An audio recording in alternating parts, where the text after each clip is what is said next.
Okay, I don't remember who we decided to read. Elisa. Nice. Yeah, that's right. This will be our first Elisa poem. Okay. Elisa has a folder now. So if everybody wants to turn to that poem, Light That Judges, go ahead when you're ready. This one is based off of Analects 14:29. Do you realize the power in noticing something within yourself? You have the chance to see your faults. Pick them up, examine them. Choose to change those hopeless ways. Do not make the same mistake again. Where is your standard? Set your gaze upon the Lord, like a son looking up to his father. He is the only one you need. He is your foundation you stand upon. Let his light dwell in your heart. The Father will make your heart clean and blameless. His righteous judgment will cleanse your soul, pouring the light out on others. Very good, thank you.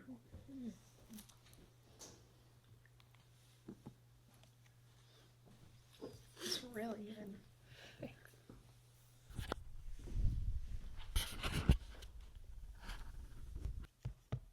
I like how you started out with a kind of looking inward, and then you show that the importance of that looking inward has to be directed up to the Lord. So I think that's a cool transition where it's first noticing within yourself and then setting your gaze upon the Lord.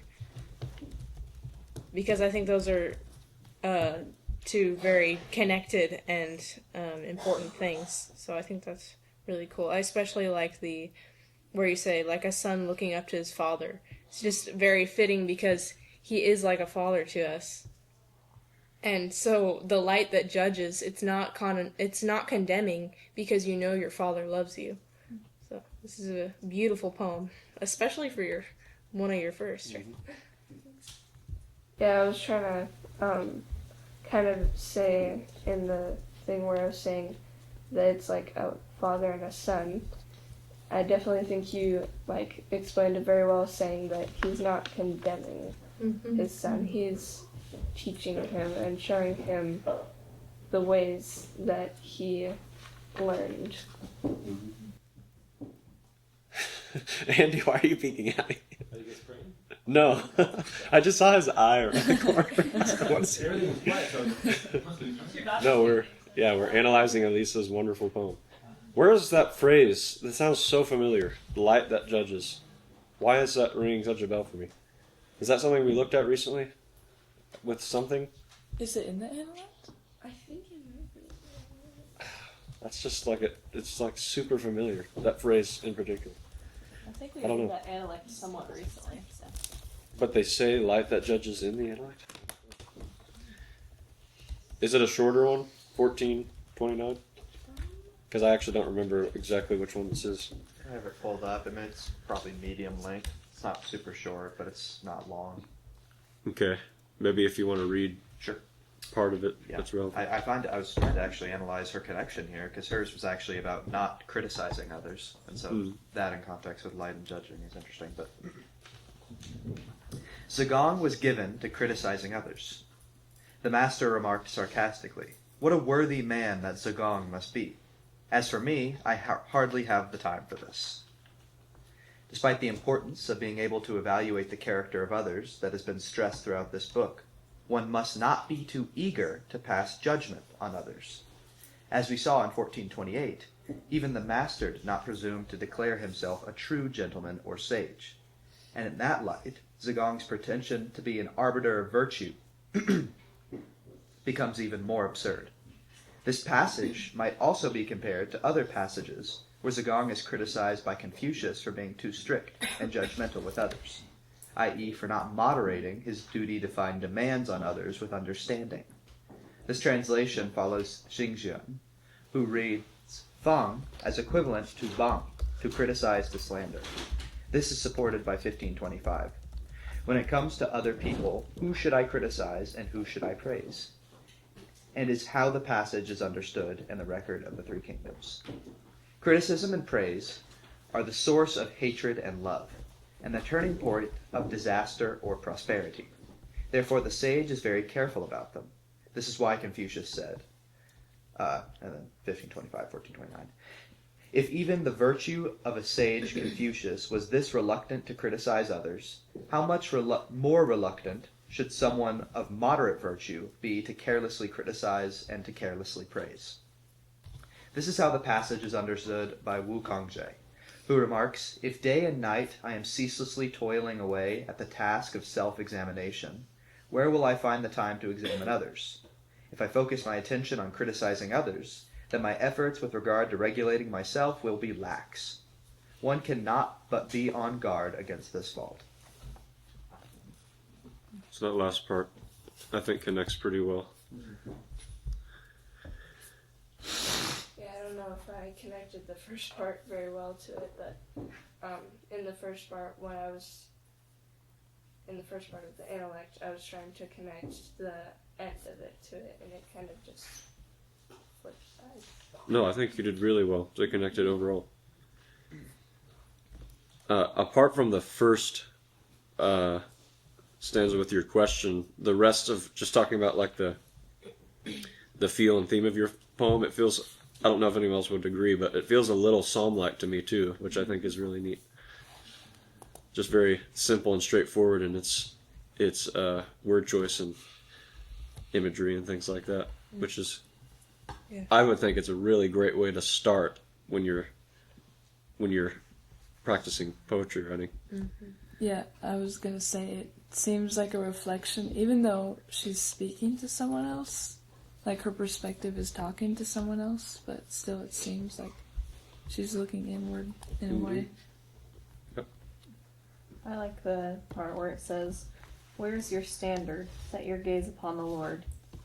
Because, I don't know, I feel like I've come to that realization a couple of times, like asking myself that question. And then the way I find that is to look up at the Father, because He is the standard. But that part really resonates with me, and this is really well done. I really like this. It definitely seems psalm-like to me. Yeah, I definitely also was very thinking about. We understand. I was thinking about this a lot. Just like, what am I putting like before the Lord, and what do I put first?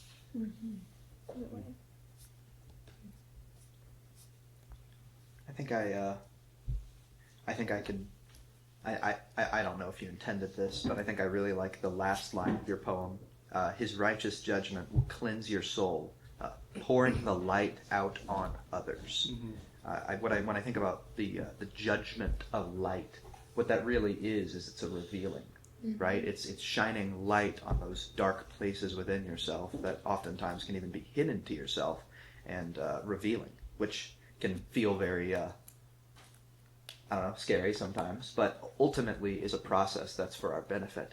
And I think with how that relates to the core of 1429, which seems to be very careful with who you criticize and who you praise, because even those who are very virtuous are very careful about such things. With this right here, with that last line, you are actually reserving all judgment for the Father, because it's not any judgment on your part. In a way, the light that is pouring out of you is a judgment on others. And the word judgment is very different from, I think, how we grew up in Christianity with that word meaning. But even replacing judgment with the word revealing. The light that pours out of you naturally is illuminating to others, revealing to others attractive to others. You kind of get where I'm going with that?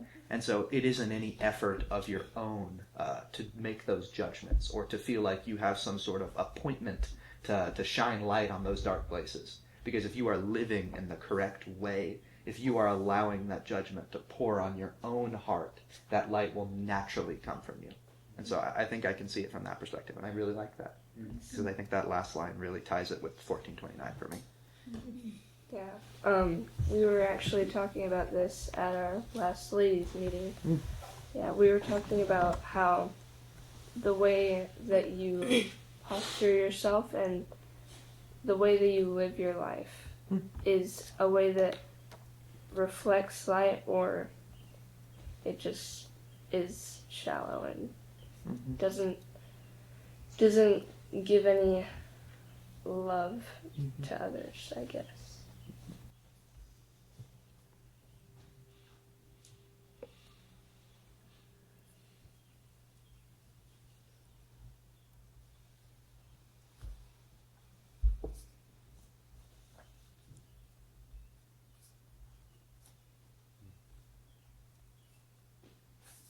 When you say let his light dwell in your heart, I think that's a powerful line because I've been thinking a lot about like drawing near to him, and that's just mostly being aware of him and asking of him. So like letting his light dwell in your heart is powerful because he wants to dwell inside of us. So it's like an allowing him to be within you, which is a gradual process. It's not all at once. And I think we all like have the potential for that because he desires us all to be sons. So I just think that word let, it's not like ask for his light to dwell in you or like try to or something like that. It's not like a doing of yourself. It's like a submission of coming under his ways. It's a very good catch. Let is really a submission. It's not an active. Yep. That's a good catch. Yeah, I really like that line.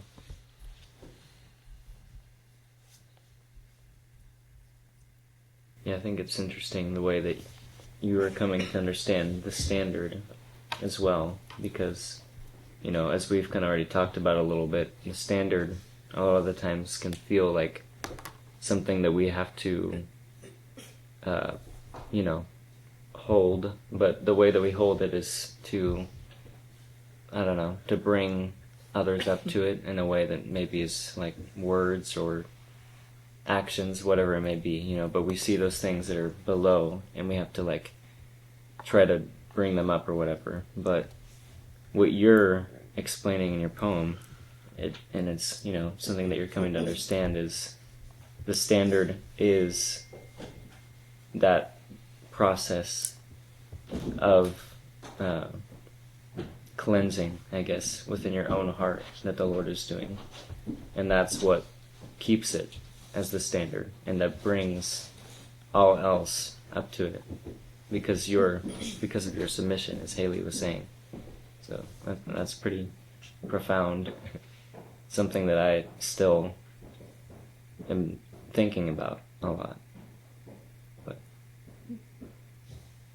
it's a very heavy, and it's a thought that is more than just a simple thought. It's a whole learning process.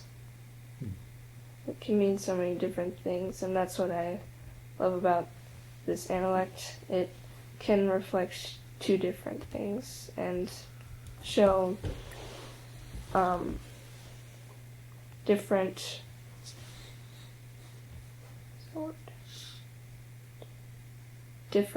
ways for other people, I feel like.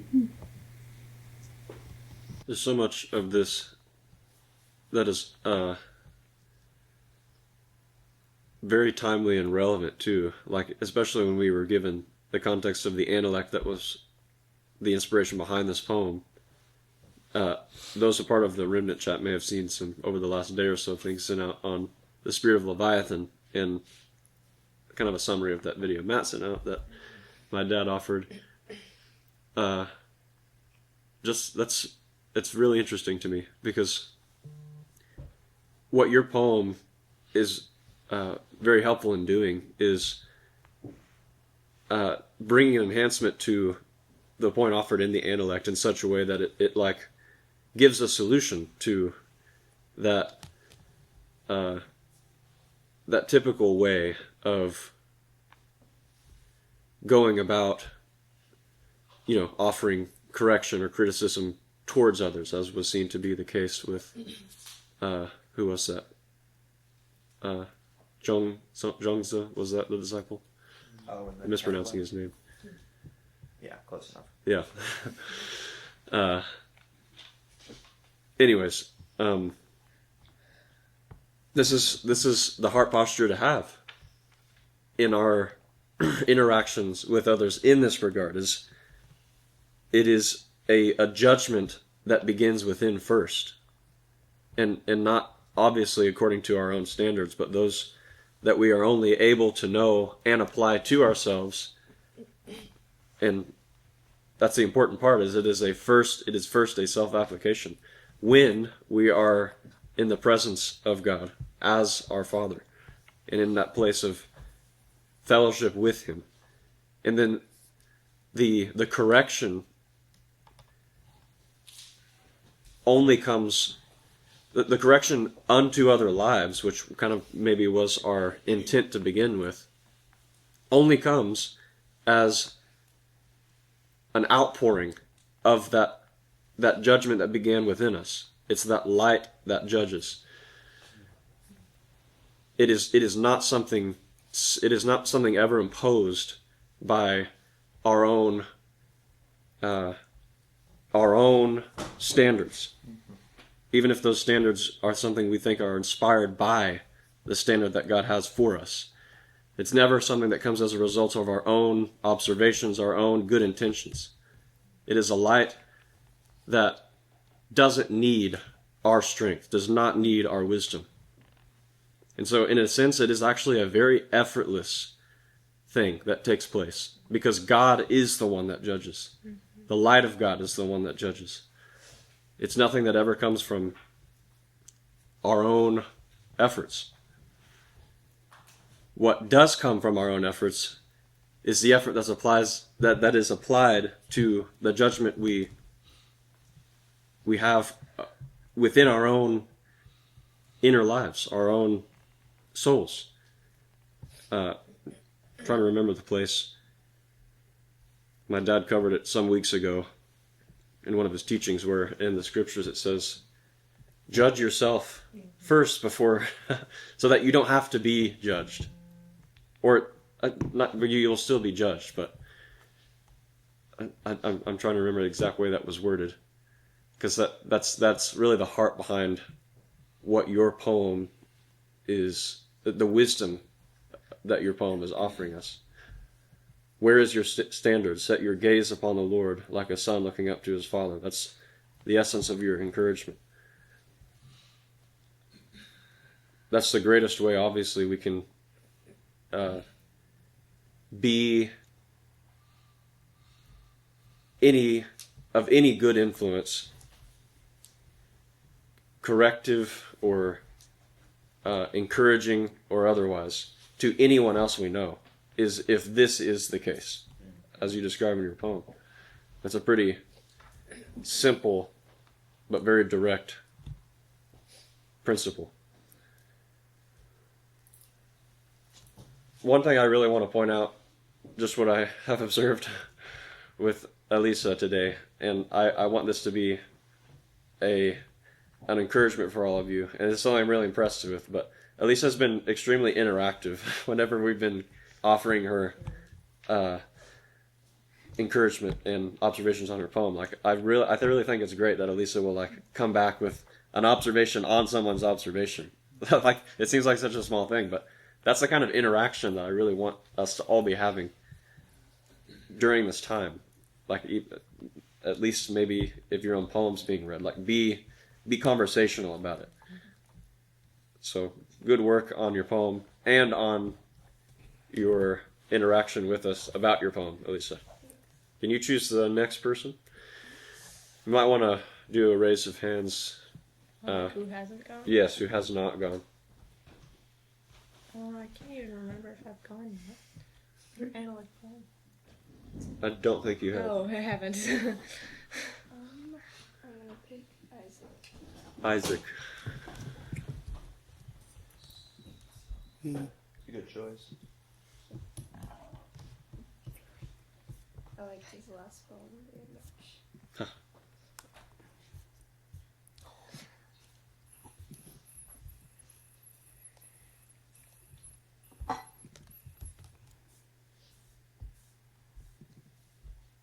Which one is it again? Sorry. C.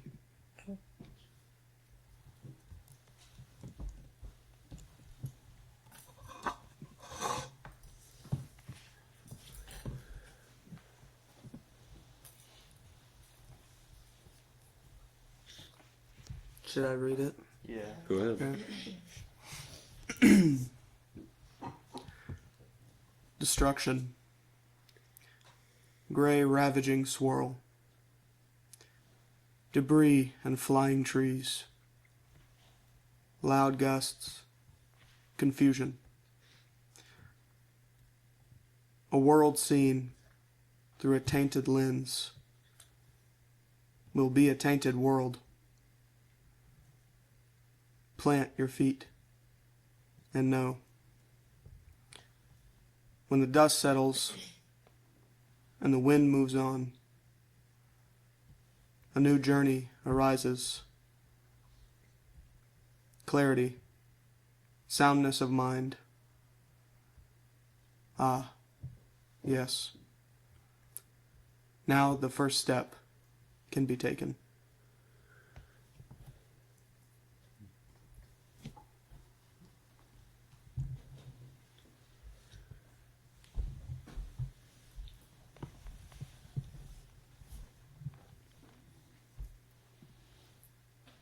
I can't remember if it was a specific Analect.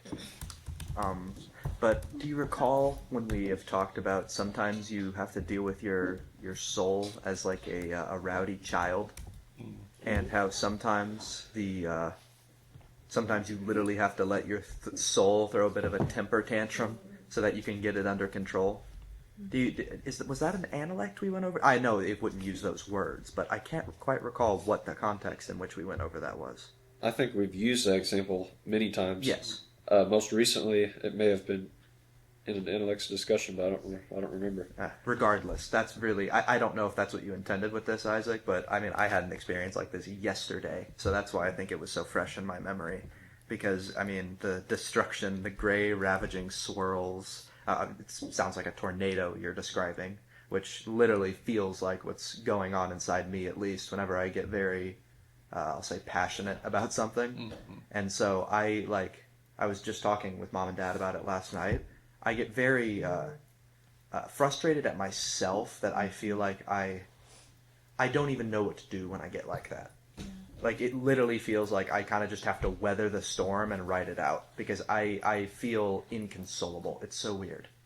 But I really like how you ended with this, because it's very often where I have found myself with this. Because even last night, I recognized that it was happening. I recognized that I was doing it. And so I planted my feet. I wrote it out, and then when the dust settles and the wind moved on, I was able to walk out of it, I guess, anew. I was able to keep moving forward past it, I guess. Sometimes I think with the temper tantrums of the soul, it's very easy to have that and then let it linger and let it affect you. And I think what I really appreciate about this, and even my realization last night, is I think the temper tantrum is not necessarily the problem. It's when you let it linger after it's run its course. And what I like about this is that it very much seems that you can walk out of that unaffected. That you can plant your feet, and then after it has passed you by, you can continue on with your journey. But I really would love to know what you were kind of thinking with it, because I could not help but note the similarities and experience I had, and so I found that very cool as a connection. Was it the tomatoes? No, it was not the tomatoes, actually. Okay. It was when I was calling you on the phone. Oh, okay. Oh, yeah. No, Like Corbin not was what you're. Not even. No, Corbin. Not even. What Is it about Corbin's fault? No, Corbin. It was not about the pies. I assure you. I was not angry about the pies. I don't know. You seem to have less energy when you came back. You're like, you can make the pies. That was acceptance. That was different. Gotcha. No, this was later that night when I was driving home. I see. It was nothing to do with you. I promise.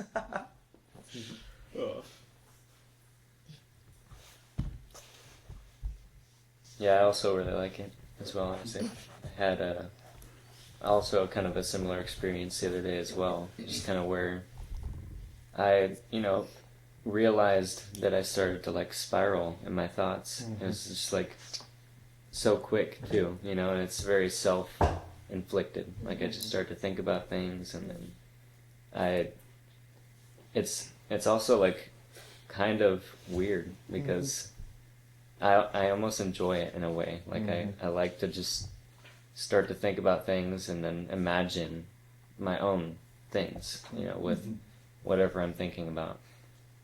And so I started to get kind of weighted down for sure, because I was feeling very joyful that morning, and then just like a very quick little turn. But anyways, I started to do that, and I just stopped. It was like that paused me, that spiral. But when I was able to kind of not be so, I don't know, enjoying it in the mind space, which is kind of a weird way to say it, but like just kind of like, okay, I need to release this to the Lord and not have my hands on it. Such an interesting interpretation of that experience, because I was just recently thinking about my same the same kind of experience I have with negative emotions, if we can put it that way.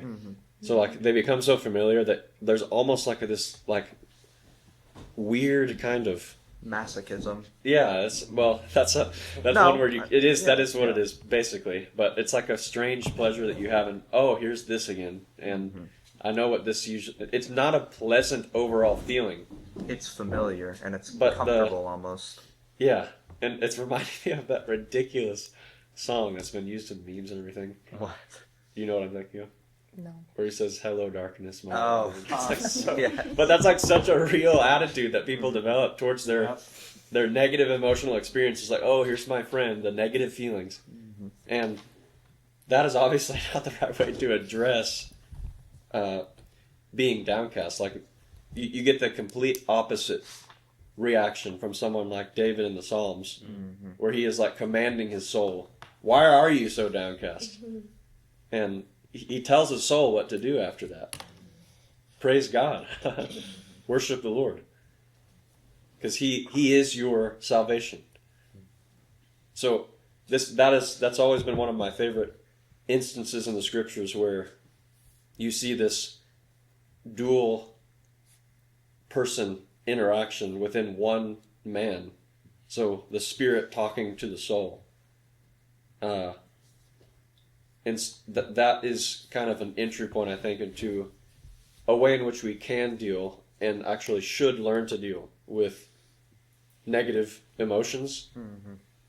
The first, I think, that we never want to do is try to remain ignorant of them or disregard them, and which could also lead to just getting upset at ourselves for having them, which only worsens things. It's kind of an interesting emotional maturity thing. But the more that we're able to practice interacting with the inner man, with another aspect of our being, the more we'll actually be able to discern the difference, the distinction between the two. It won't just be like this jumbled mess where we can't tell what's what inside. These kinds of experiences are the ways we make that distinction. The more and more we practice it, and so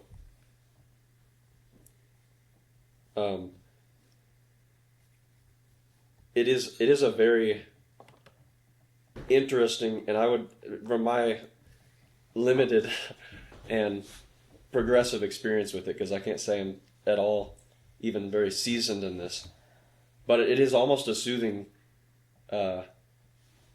experience when you're able to distinguish this other person in you that's overlooking and seeing the soulish reaction is very much like one of a child.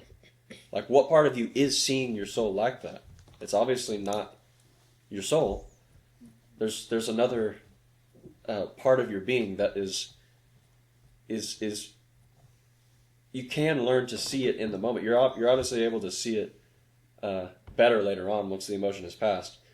I was just talking the other day with someone about how my dad used to record us when we were throwing a fit and then show it to us later and just be able to say, "Look, this is how you're acting." It's kind of a funny way to teach somebody something that way. But anyways, that's kind of a lesson in being able to draw upon the power of self-reflection and self-discipline in the moment. That's something, obviously, like any other discipline, takes very consistent practice.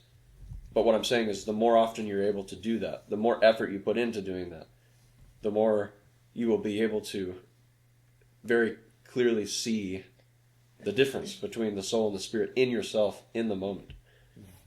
And what I think is very neat about this poem is that it grasps the reality of it never really being a case of where you're able to just kind of like flip a switch when you're starting to feel an emotion and then everything's peaceful.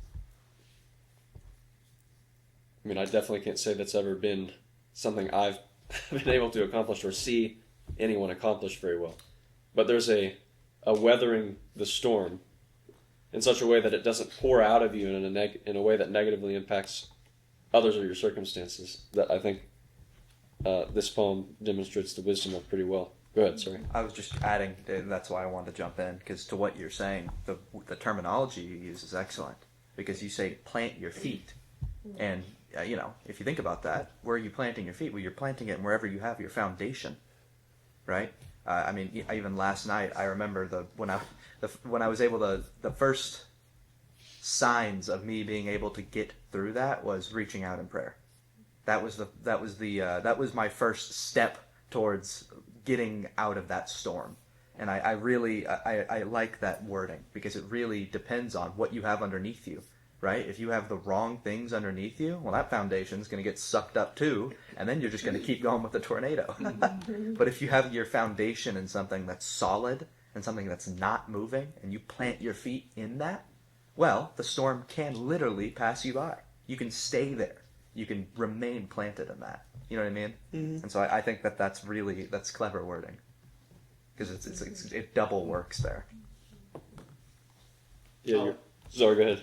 I like what you said, like, the poem's name is Sea, and you talked about a tainted lens sees a tainted world, and I definitely get that. We're like, if you're in the wrong mood, everything is more difficult. Yep. And you can only see difficulty. Yep. Like, I can recall, like, if you're ever putting something together, or something, you're dealing with something sharp or something important or delicate.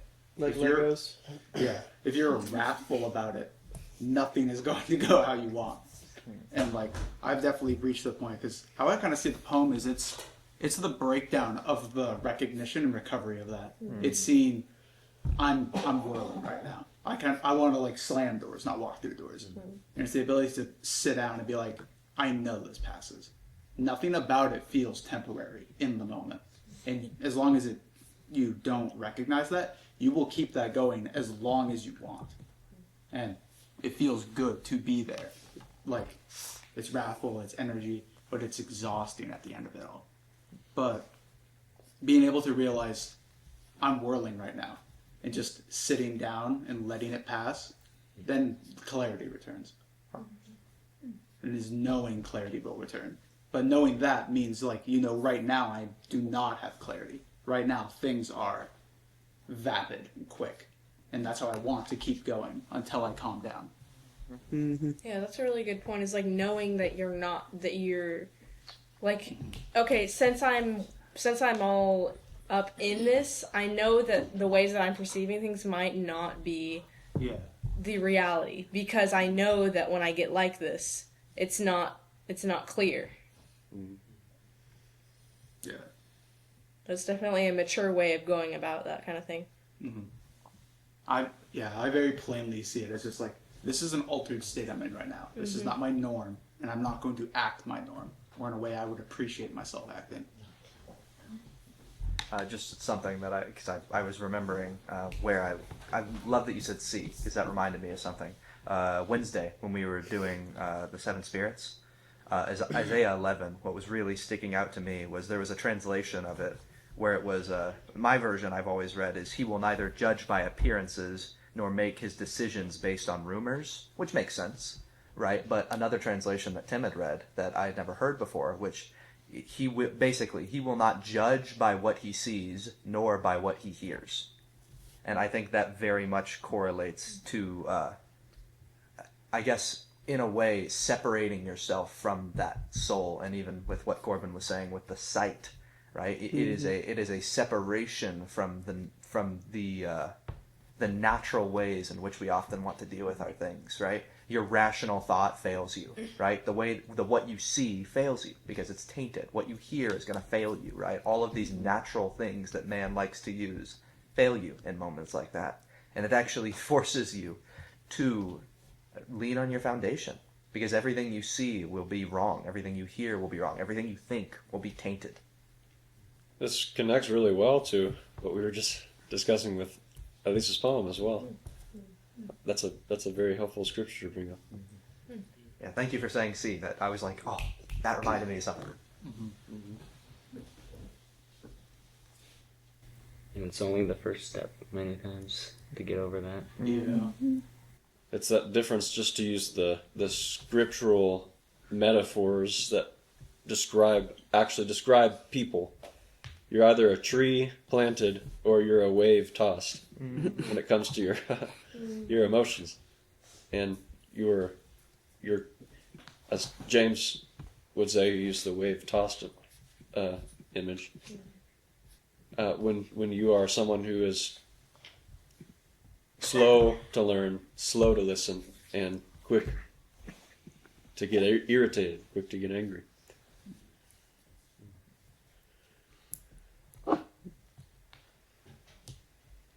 Yeah, all those are pretty spot on. Exactly what I was going for.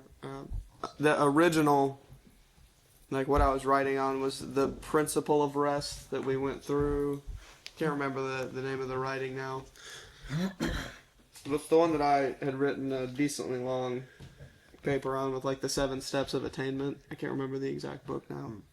But it's the principle of rest within that as one of the first starting points. And it's a realization that the way that you think and the way you process things basically needs to change before you can even move forwards.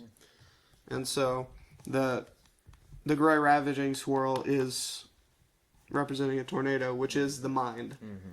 It is a state and a way of thinking and a way of doing things that is our default and that is very loud, chaotic, and confusing. What I appreciate about the rest is that it's a recognition that if you are in that mode, you cannot move forward in even the steps of attainment or a new journey. And so the main thing it mentions is that pause. It has to be a full stop in the direction that you are going. And that is the planting your feet. But what you guys kind of brought light to is that it is very much beyond simply the mind, but also like it goes into, when the soul flares up. That I actually didn't consider it in that way, but it fits even more. Mm-hmm. Yeah, it has a lot to do with the negative emotions as well.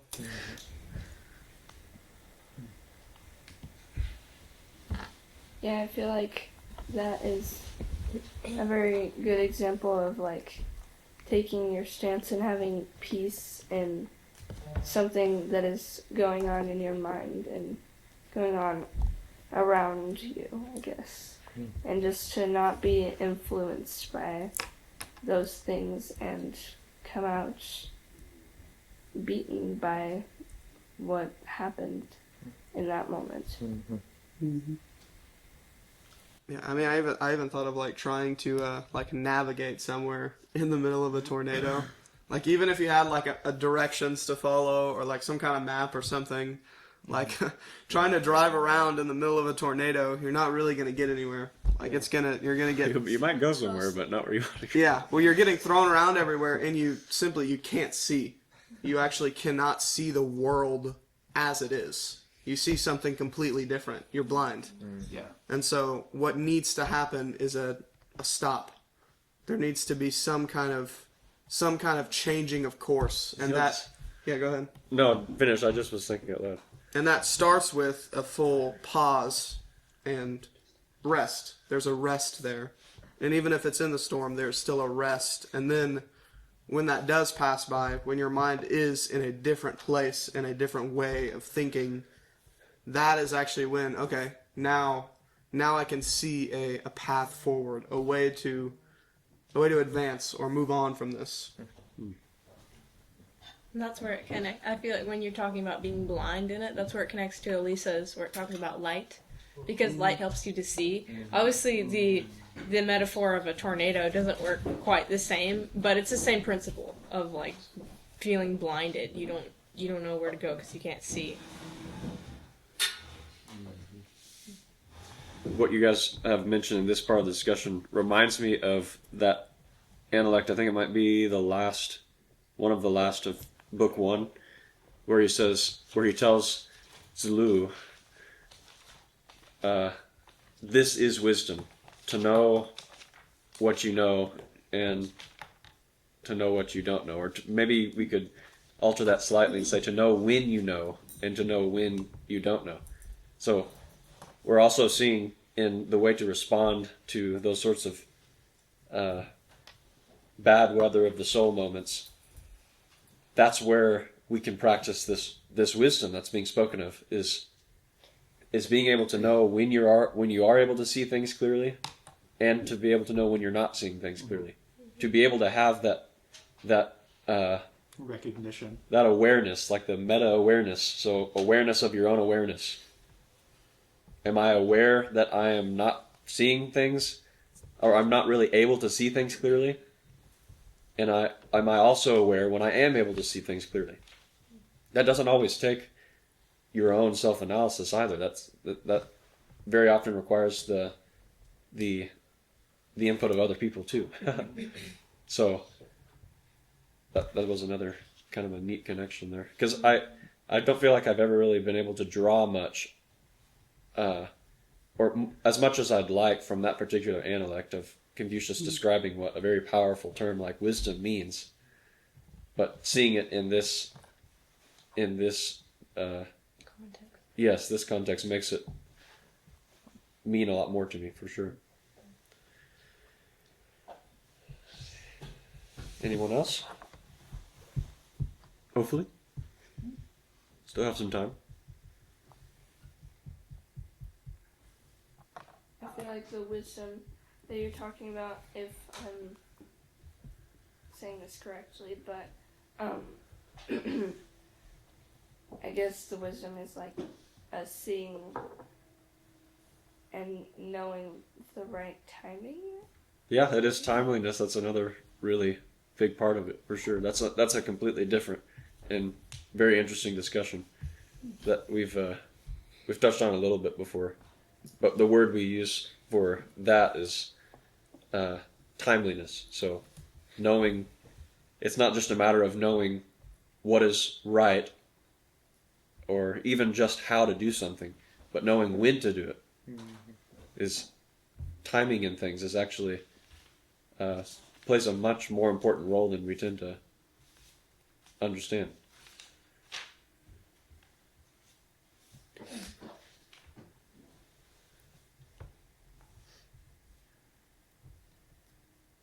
I have a question for the two people that we read last week. Was it Kayla and who else? Benji. Did you guys receive any input or insights about your poems from people that did not speak about it last week? Okay, good. Yeah. So that same thing is assigned to those who also were not able to share much today, for Elisa and Isaac.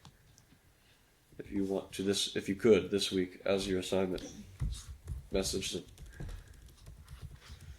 Isaac, do you want to pick the next? Raise hand. Raise hands. Only 2 left. Oh, we've gotten through quite a bit. Did Esther do hers? Oh yeah. Oh, I don't think she did. Isaac, you know who. I don't. Yeah, I wouldn't know who. You actually do. Yeah, she can just do it. Esther, you're next. You can just do it. Sounds so enthused. You can just do it. Are you okay, Esther? Acting like she's gonna turn the mic on. You never know. You share the Y in the background. He would not be at the Y. She turns out she's at the one. She is sick. Esther said "you're." What does that mean?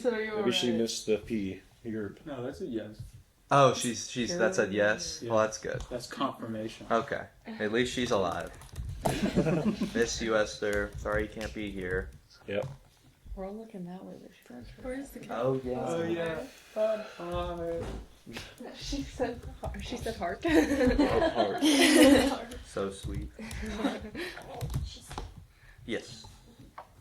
All right. Well, that'll do it for today. We're getting really close to wrapping up this section of poems, and then we'll finally get into different things. You have a plan yet? Huh? You have a plan for what we're going to get into? More poems. Yeah, well, there'll always be more poems, but not right away. If you insist. We'll have to get to more poems soon, though, because now Corbin's going to be writing something. I haven't ever read a Corbin. Might as well just do one more set of poems. Yeah. All right. That would